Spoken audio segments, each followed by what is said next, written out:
It is a sort of distillation of the disintegration of the human soul over a lifetime of like toil and labor, like fruitless toil and labor. It somehow distills it into this perfect little 5-minute video.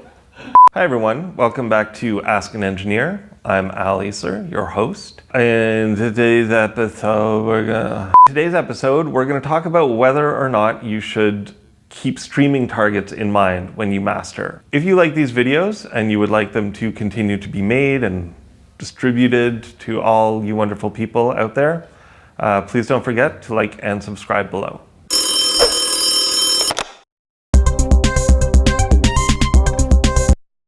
So for those of you who don't know, things like Apple Music, Spotify, YouTube, what they do is they use what's called RMS Normalization to ensure that any song, any collection of songs that you listen to in a playlist, the level from one song to the next is going to be pretty even if they're coming from all kinds of different albums, different genres, different whatever. So how that differs from the way we used to distribute and master digital music, loudness was determined by what's called peak normalization back in the old days. The old days being, we're still doing it.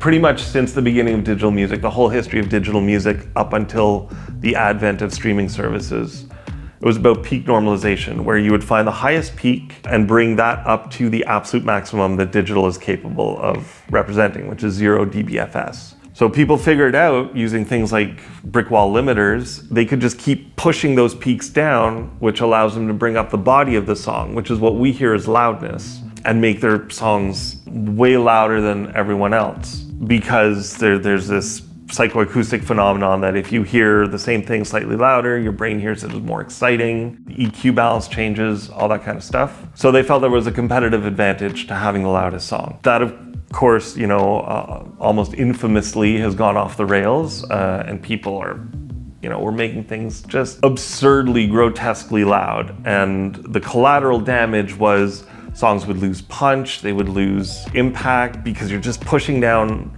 You can get away with pushing down some peaks pretty transparently, but when you start really digging into like the transients of drums and things like that, everything just sounds like soggy wet cardboard. The thing is, everyone was kind of held almost hostage by the loudest stuff that was out there, because they felt in order to compete in a playlist scenario, they had to, master their songs to that loudness. RMS normalization and the streaming targets hopes to undo all of that, which is they set a limit for the average loudness of the song. So if you've mastered your song to be crushingly, ear-blisteringly loud, it's just gonna pull that all the way down to meet its streaming target. You're just gonna end up with empty headroom. So this for sure is a good trend. As far as the specific targets go though, if you look at something like Apple, which is around -16, that's actually very dynamic, especially for modern productions, modern pop, modern metal, hard rock, EDM, all these kind of more aggressive style genres. So even without, sort of competitive loudness in mind, I think most of these genres would actually sound wrong if you left them as dynamic as a -16 target would allow you to. The best way to approach streaming targets is it should just free you from the constraints of this sort of competitive loudness race. And it lets you master your song, mix and master your song towards the aesthetic and the level that you think is best artistically for the song. So that would be my advice, ultimately, is make your song sound exactly as you want it to. Don't worry about streaming targets. Don't worry about hitting this number or that number or any of those things, but also don't worry about competitive loudness. All that's going to be undone by the RMS normalization that streaming services are applying.